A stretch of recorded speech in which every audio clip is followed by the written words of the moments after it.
I can't really think of anybody that has like that's still relevant today that came out of a hip hop competition. I mean, Dylan is still a meme. That's success.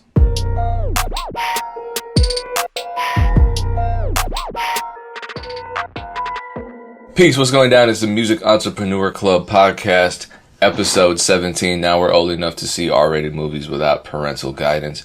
My name is DJ Payne 1, aka Payne Aubrey Graham. This is Dame Aubrey Graham over here. And we were not talking about our triplet brother today, but we are talking about innovations in technology that are going to affect the independent artist landscape, as well as a new show that's airing that I So actually haven't watched. I'm completely unprepared for this topic, but Dame has some strong feelings about it. yeah, no, and before we jump into our topics too, I would probably let people know we have a joint session coming up on Monday with Brandman Sean. So all the MEC members, all of Brandman networks, all of Brandman network members are going to have access to this session. And if it goes well, it's going to be something that we'll do maybe on a monthly basis, maybe once a quarter. I'm not sure, but I think it'll be dope to bring our two communities together. We're going to be talking about all things social media. So I know this drops on a Monday, and I think late Sunday. So some people are going to get this a little late, but going forward, we will have some joint sessions with Brandman Sean because I think I'm pretty sure it's going to go well. So we'll do more than just the one on Monday, but wanted to let people know that we are having a joint session on Monday, and we're going to be looking to do a lot of collaborations with other communities that we really rock with because it's not just about our community. It's about letting you guys know about information everywhere that's quality and good. Because we're not saying that we're the only community that has good information. We're definitely the best. We definitely have a great community of established professionals, but other people have been building some dope stuff too as well. So join us Monday and every Monday and Tuesday for our live MEC sessions. But yeah, I wanted to talk about Rhythm and Flow. Rhythm and Flow is a new Netflix series. It's a hip hop competition that's being judged by Cardi B, T.I., and Chance the Rapper. Typically I'm a little skeptical when it comes to hip hop competition television shows because and correct me if I'm wrong, I can't really think of anybody that has like that's still relevant today that came out of a hip hop competition. Payne, Out of a can hip you hop competition, not American Idol or anything like that. no, American Idol, of course, they've produced some stars, but I don't think we've had like from a hip hop. I mean, we had Astro was on. I forget what he was on. Maybe America's something talent. And he's still doing his thing. He's had a lot of success acting. His music career, hasn't really gone. And I believe there is a young lady named Mulatto who does pretty well. And I think she was on a hip hop competition show. But there's been a lot of shows and not that much success musically coming out of them after the show. So I think that's why I've been skeptical. Can you think of anybody else? I, you know what? I'm not aware of there having been many hip hop competition shows. I mean, does Well, even 106 going in back, Park count? Like gin yeah. and stuff? I mean, 106 in Park used to have like that freestyle. Was it Freestyle Friday? It was some type of competition that they'd have on a weekly basis. Right. Um, and I don't really remember. I know that there was a white dude. I forget his name. He's Canadian that had some success multiple weeks, and I think he still puts out music. But yeah, I mean, of course, we had back in the day like Making the Band. I guess that wasn't necessarily hip hop. That was like No, it was. Yeah, you're right. Yeah, you're right. Yeah. I mean, Dylan is still a meme. That's success. yeah, no, I think it would have been crazy if social media existed back then. Uh, Definitely. and I know that Sway and Crooked Eye were doing something like 2 years ago, maybe three. I think that was had some BET involvement. But long I story was short, involved in that actually, and there were some amazing artists. I sadly have not seen much follow up from them, but and it might just be that I'm not paying attention. But yeah, they were talented. But yeah, were they a Kelly Clarkson or an Adam Lambert? No. Right, right. So I think a lot of it has to do with, well, I think there's an opportunity from artists, if there is a platform like this, to take more control of themselves because of social media, right? Because before social media, if you were on a show like this, once it came and gone, you didn't really have a way to kind of continue to engage with people that might have liked you on the show. So I think there's more of an opportunity now because of social media. But you definitely need to be prepared for these opportunities, and you need to make a splash. So on this show, they have different challenges. There was one challenge. It always starts off with the auditions and the crazy auditions and the American Idol auditions. People come out wilding, and it's funny how to, get your laughs or whatever. And then they select people, and then you get into the challenges. And I think the first challenge was a cipher, which I thought was interesting because obviously we're trying to keep true to the hip hop roots, but I don't think anybody cares about being able to do well in a cipher doesn't really help like commercial success, right? I mean, it may make you some hip hop hardcore fans, and maybe that's your foundation. But I think ultimately, if you're not good in a cipher, it doesn't mean like your career. Yeah, it's not a predictor of commercial success. It's a non-starter, but I understand why they keep it in the show because people like them. And if they want to have some tie to true hip hop stuff, then you keep it in there. But it was obvious that a lot of young people that were in the competition weren't really familiar with that style and weren't ready for the cipher because a lot of people couldn't get through their verse. And I think that's just something that's normal these days. I don't think a lot of up and coming artists care about a cipher. Sometimes the way they record, they're not memorizing a whole verse. They're just kind of continuing to punch in. I remember actually that was Hobson's problem. Hobson always had trouble in a cipher or just remembering a whole verse because he didn't really record like that. He punched in line by line, essentially. So I don't know if that contributed to the problem these contestants were having, but do you like the idea of a cipher being on the show, Payne? I know you haven't seen it yet, but there was basically 30 artists, I think, and then they were grouped. No, there was probably more than that at that point, but they were grouped in 4s and 5s, and they did a cipher. Does that appeal to you? Does that make you want to watch the show? I mean, kind of. That kind of thing does appeal to me because I do like that part of the culture. I like I used to watch the Scribble Jam videos and I used to watch BET every day. So that kind of thing was at one point, even in the mainstream hip hop space, a common practice and kind of a litmus test for the fans. And now it's not. It's definitely not. And but they still have the double XL cipher, and people have a lot to say about it. It's just that we're a lot more forgiving with regard to live performances now, and a lot of people have their opinions on trends in live performances and how rappers rap over pre-recorded vocals and this and that. So I think it's not a predictor of commercial success, but if you have commercial success and the ability to perform live well, that's more of a predictor of longevity and a good amount of additional revenue, because a boring live show is a boring live show.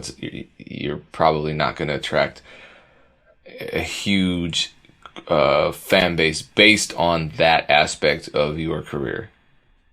Right. No, well, I thought it was dope. I also felt like Chance gives very good advice. Whoa. Wait a minute.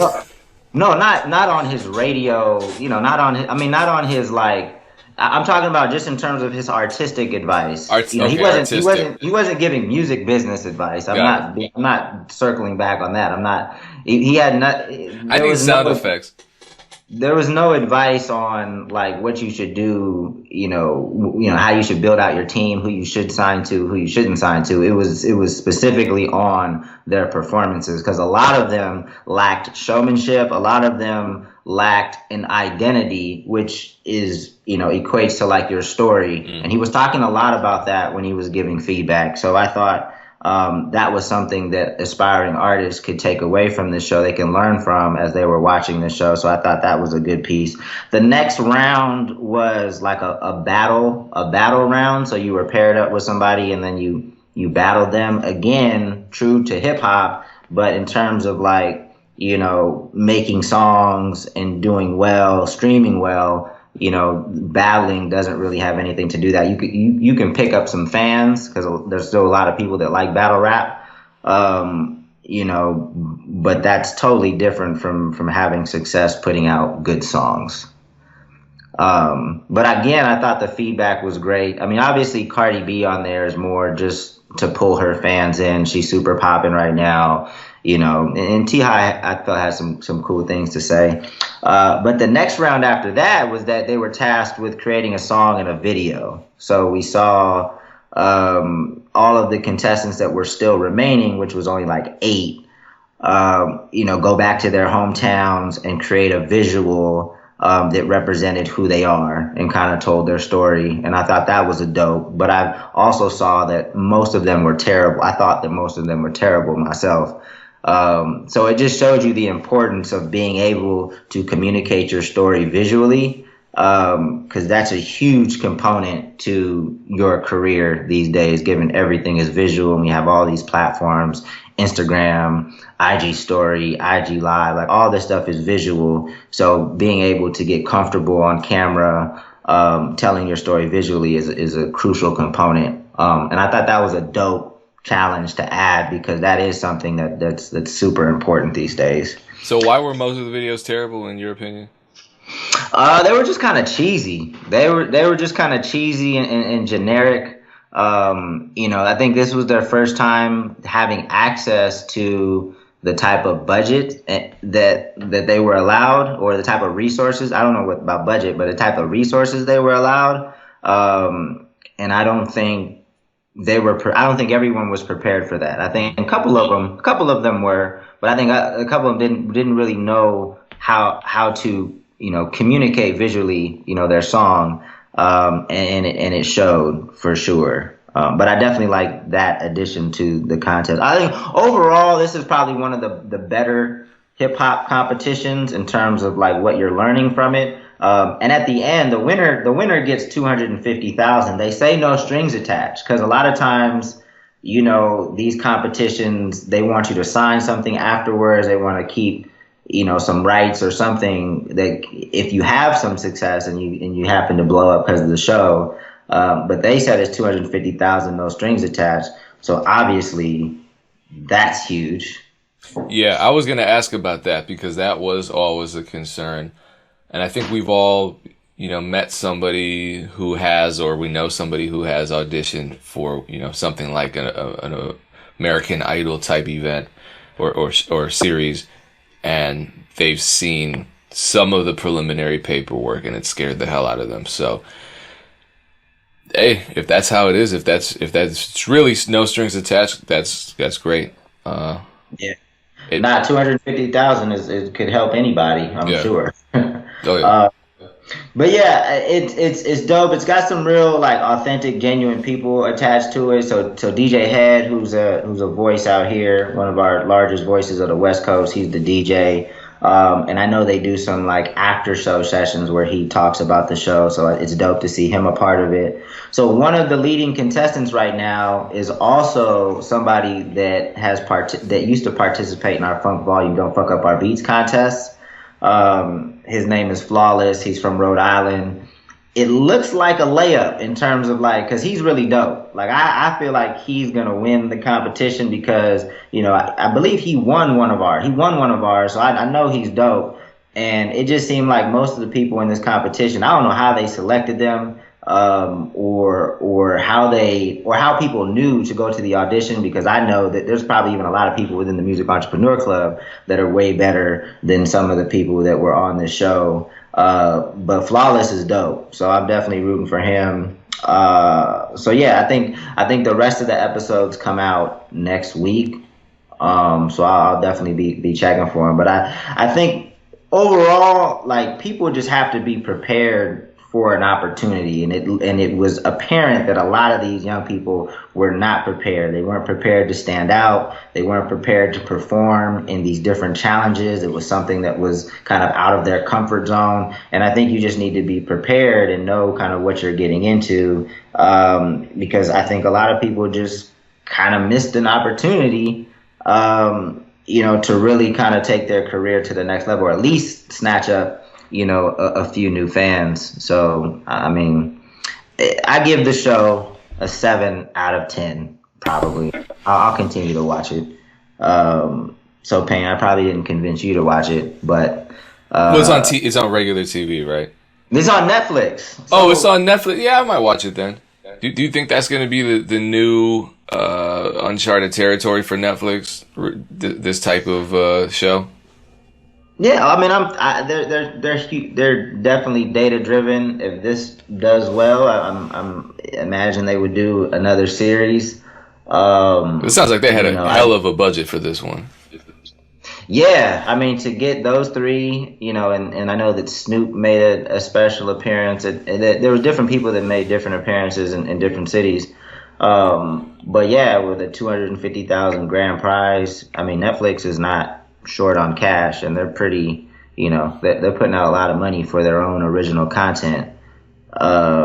So, I think if it gets the viewership, they'll definitely do this again, or maybe a different version. But yeah, man, I thought it was dope. But we can go ahead and jump in. Well, I think let's talk about preparedness, because that's one of those things that's just hard to convey to any kind of artist. I mean, because how do you show someone how to be prepared when they're prepared for something that hasn't happened yet? For me, when I was first starting out, either making beats or way back when I thought I could maybe rap and had a group or whatever, even up until I took the leap into making a serious effort to try to get into the music industry, I had no idea what was coming next.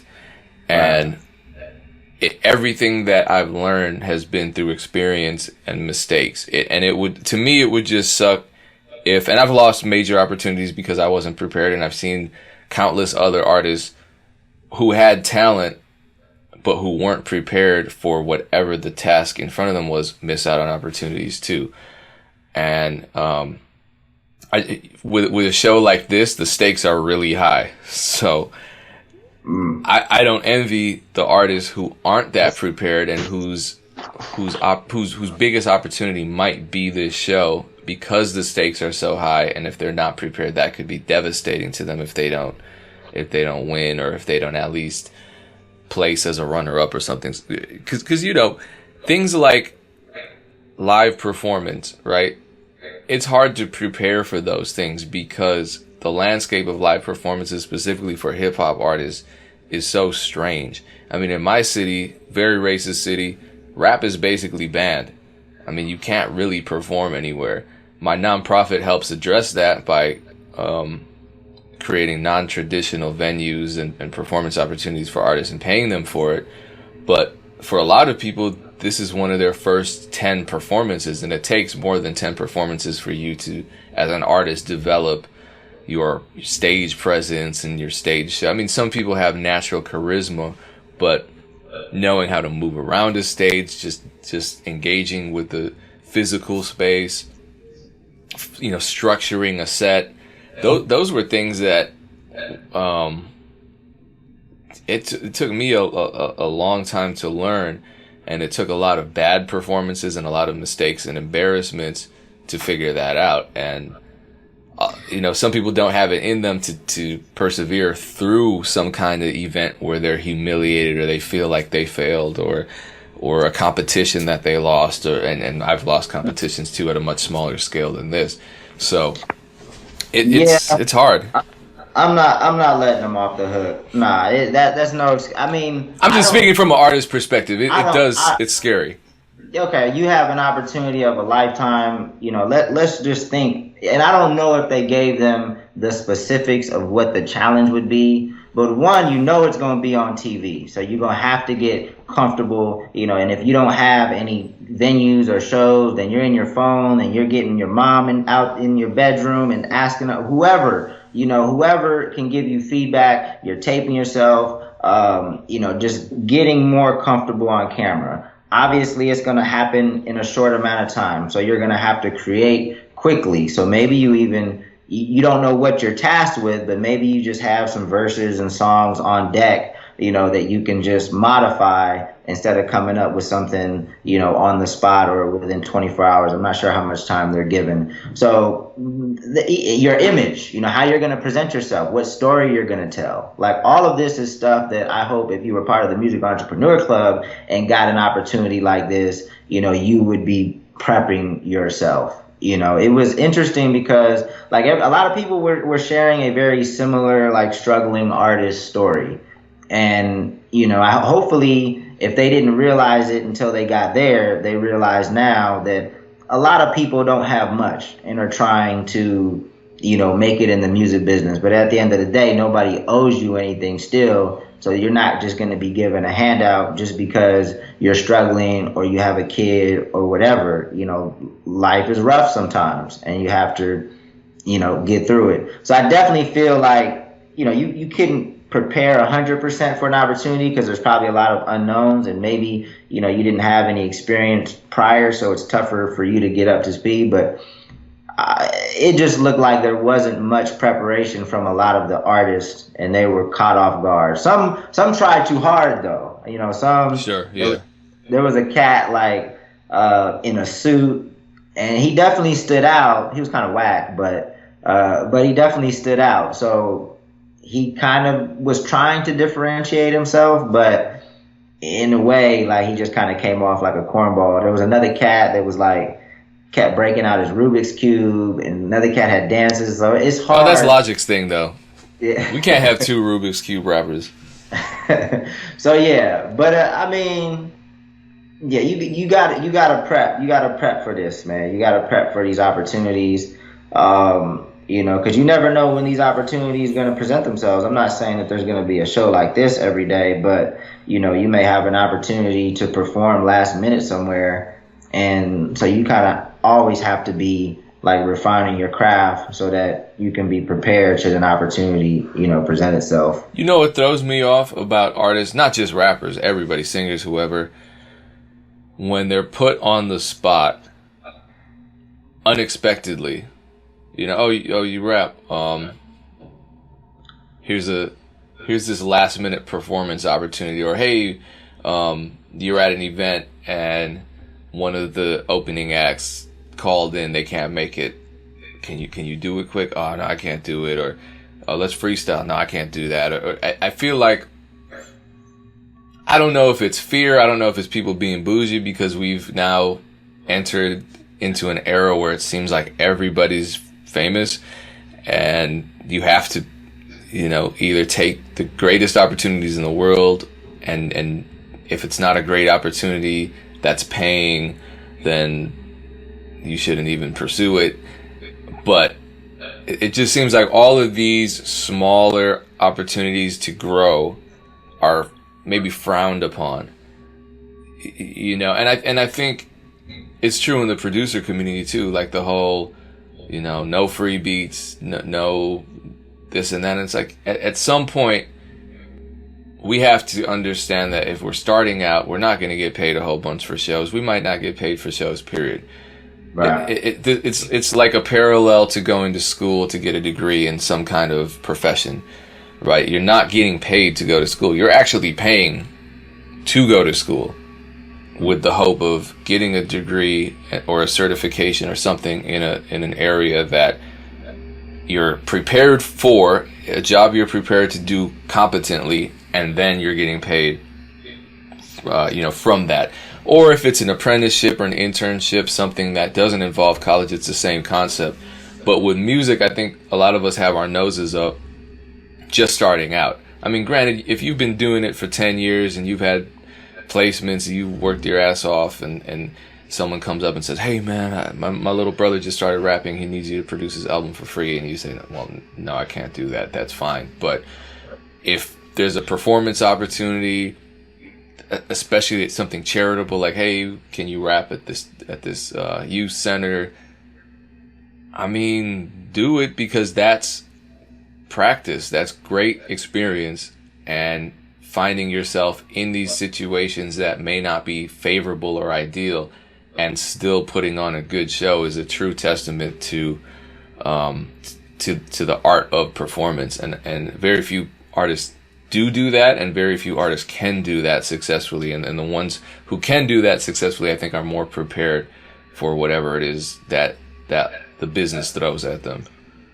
Yeah, I think most artists don't realize like how many artists are out there. They feel they're special and unique just because they rap, and it's like, no, I know you're in your own little bubble right now, but there are hell of you guys out there trying to do this. So just because you rap does not make you special and unique, because there are millions of people trying to do the same thing. And I think a lot of people just think, maybe because they don't know anybody personally that's trying to do it, or maybe they may be the only person on their block or city that's trying to do it, that's representative of the world. And obviously it's not. So, and a lot of people that are out there grinding, taking advantage of these opportunities and getting in front of people and building their fan base, they're probably going to start moving a lot quicker than you are.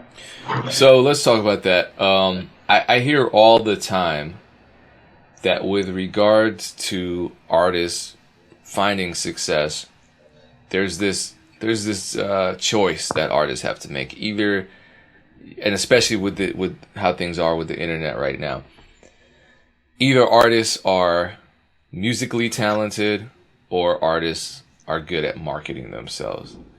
And I mean, I can hear Dame's voice in my head every time I read a tweet like that, or an Instagram comment saying, "Oh, either you're talented or you can market yourself, but you got to pick one." I can hear Dame's voice saying, "That's a false dilemma. You're full of shit. That's an excuse. That's a crutch." And I tend to agree, but I don't understand, honestly, how that mentality even exists without people being aware of it just being a pretty sorry excuse for not trying to learn how to market yourself. Because every great artist that we know of has clearly marketed themselves successfully because we know of them. I think a lot of people's perception is that somebody else told their story for them, and someone else can't tell this. You can invent a story around somebody, but as we've seen time and time again, the truth always comes out. So how are artists thinking that there's this space in the music business for artists who have talent but who just don't know how to present their talent well? I don't understand. I can't think of a famous artist who has talent that anybody, who are all the artists that all these people prop up, who are mainstream, multi-platinum, been on the pop charts and the hip-hop charts? People like Kendrick Lamar and J. Cole and Jay-Z and all these guys whose talent you can't deny. You can be a hip-hop purist and you can't deny the talent of someone like Andre 3000, but he's found major commercial success. How? He had the talent and he had the marketing, kind of equal parts of both. So how are we in our heads thinking that there has to be a choice? Do you see people talking like there's this decision that artists have to make? Yeah, and you took the words out of my mouth already. I think it's stupid and it's lazy and it's just ridiculous. Like, to think that, all you're going to do is just the music piece, and neglect everything else that you need to do to get out there. We recently had Bradley Denniston on our MEC session this past Monday.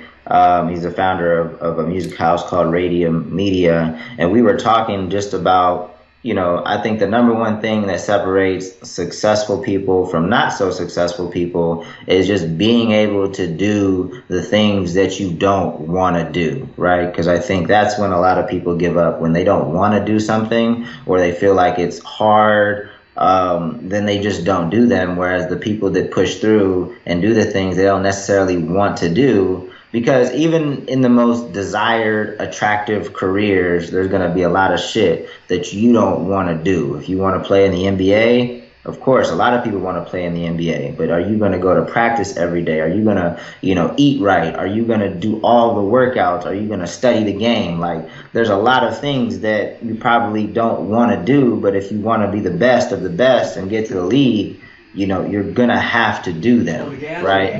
And the more attractive the career, the more competition there is.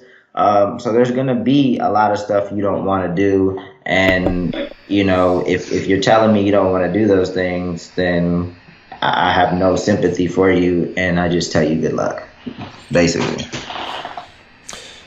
I just can't fathom an artist being able to reach people with their music without telling their story effectively. I just haven't seen it. So anybody who's on the fence about whether or not their talent is going to speak for itself and they don't have to learn marketing, jump off the fence and plant your feet firmly in the harsh reality side of things, which is that, yeah, you have to learn how to tell your story effectively. Maybe that's a good euphemism for marketing. Maybe people don't like the M word because we're artists and we don't want to see our music as some product like a Twinkie or a G.I. Joe or something, but tell your story. Same thing as marketing. That's what companies do. That's what Coke does. They tell their story and they get people to buy into it. Obviously, I think your art is more special than a can of corn syrup, but the concept of getting that to the people is still the same. And so we got to get over that hump, and we got to get over being bougie as artists and not taking opportunities and not telling our story and not doing the things that exactly what you said that we don't want to do. I do stuff that I don't want to do every damn day, but this is how I make a living, and when it's good, it's good, and I reflect on how lucky I am to be here all the time. So take it seriously. If we're going to go by the exact definition of marketing, the product, the music is a part of marketing. So putting out music, you are essentially marketing yourself. I think, sometimes people confuse like marketing as a whole with just the promotion piece, which I think we're referring to mostly. But telling your story obviously comes through the music and the visuals and the actual product as well. It's the promotion piece. That probably wasn't necessary to say, but having gone through business school and having the 4 P's beaten to my head: price, product, place, promotion. I just that your product is a piece of the marketing mix. So the promotion piece is what you guys really need to figure out, in terms of telling your story via social media, through Facebook ads, however makes sense for your marketing strategy. That's interesting, because marketing and the idea of price tied into perceived value is something that musicians have been talking about for a while, especially since the Nipsey Hussle $100 mixtape. And to this day, that's an ongoing conversation, especially with regard to streaming numbers and royalties and how low they are, and how the perception is that you can't make any money doing that, and the fact that most artists completely neglect innovative physical merchandise. I think that'd be an interesting topic for us to talk about next episode, especially if we had a guest on that's effectively marketed, physical non-musical products, or charged more money for musical products, just build something around that. Yeah, I think a lot of people fail to recognize price as a part of your marketing strategy, because in music we kind of take it as given, right? Like, people have a Spotify account, so it's $10 to have access to all the music you want. Obviously, Nipsey kind of flipped that. Even we used to do it, selling CDs and then autographed CDs for a higher price.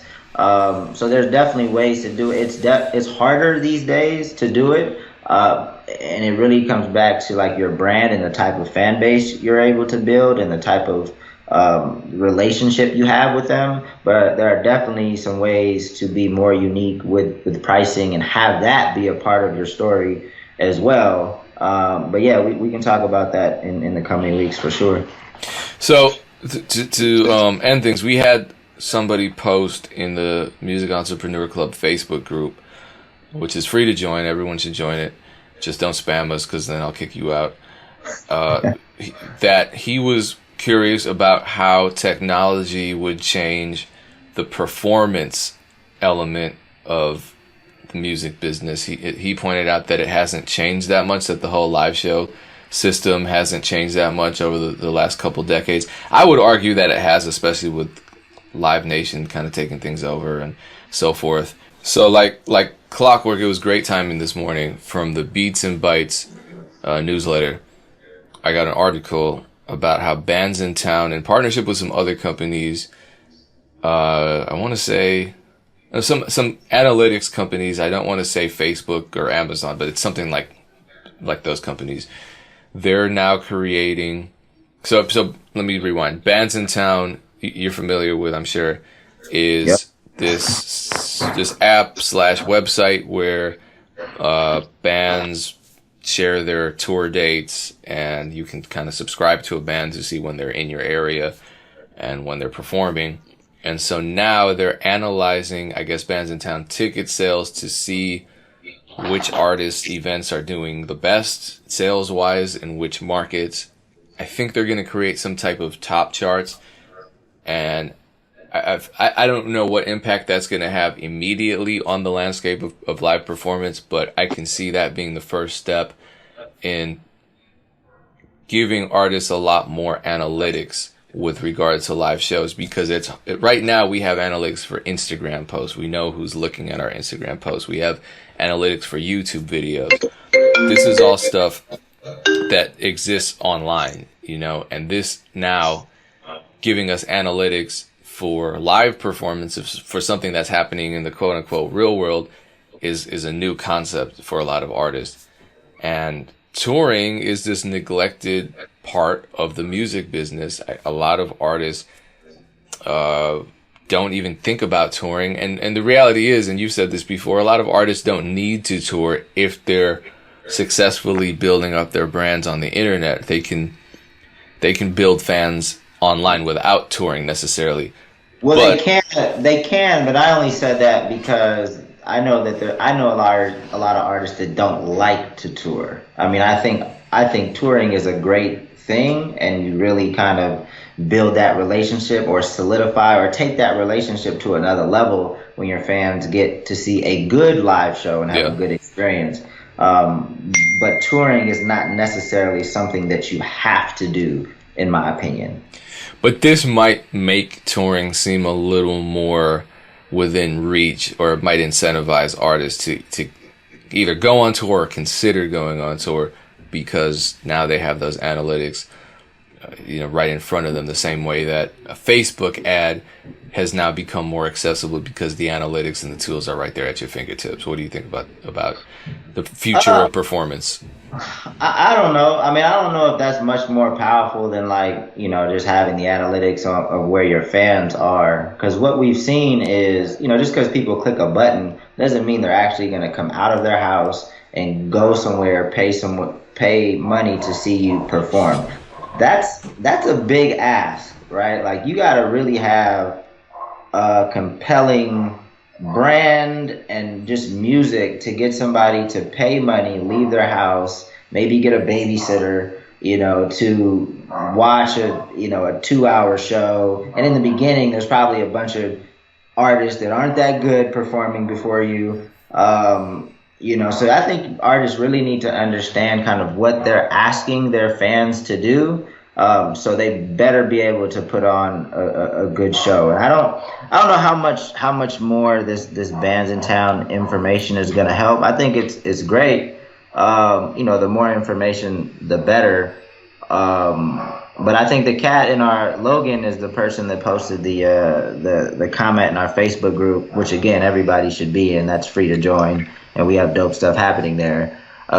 But I thought he was mentioning more of just like the experience of the show. Like, how is that going to change? Because we've seen, big festivals like Rolling Loud, and here in LA, you got Tyler's Camp Flog Gnaw. And then, I know that Travis Scott's shows are a little different, and they're really focused on kind of really building out like different types of experiences, carnival games, rides, shit that's taking festivals to a whole nother level. However, up and coming artists, I know that you can't put a roller coaster outside of the venue, but you can think a little bit more creatively how you're going to do your show to make it a memorable experience, right? So Futuristic's on tour right now, and he added to his set an acoustic portion of his set at the back of the room. So he gets off stage, goes into the back of the room. Boylord, which is his producer, gets on guitar, and he does like an acoustic set in a more like intimate setting. And I thought that was cool. I saw it live for the first time when I went to the show last week. So it's what can you do to make a better show within your budget that leaves people with a more memorable experience so that they continue to come back when you come back to their city.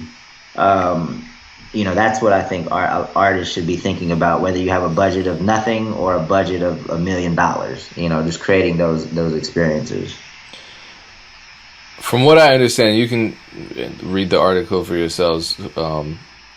It's on Hypebot. Bands in Town launches first ever predictive touring charts for established and emerging artists. I believe it's based on actual ticketing sites, not just like a Facebook confirm to an event. So I think it should be a little more sophisticated than that. I'm just looking forward to see how that changes how artists perceive touring or live performances, because I would obviously like to see more of that. We talked about it with regard to preparedness for opportunities such as this reality show, and I think live performances, good live performances, solid live performances are one great and kind of simple way to stand out in a saturated landscape. Yeah. Now I'm gonna check out the article because data is money. So the more data we have, the more accurate data we have, the better you can monetize your fan base. So I'm all for more data. We just need more people that understand data and how to interpret data and make decisions based off that data. Either artists need to get better doing that, or somebody on your team needs to get better doing that, because it's important. Absolutely. So let's end on a note of agreement between Dame and I. Shout out to everyone that's tuning in on my YouTube channel. Shout out to everyone that's tuning in on Audio MEC, Spotify, Apple, Stitcher, Instagram, anywhere else you're consuming this podcast. Appreciate you. We'll be back next week with episode 18. Peace. Peace.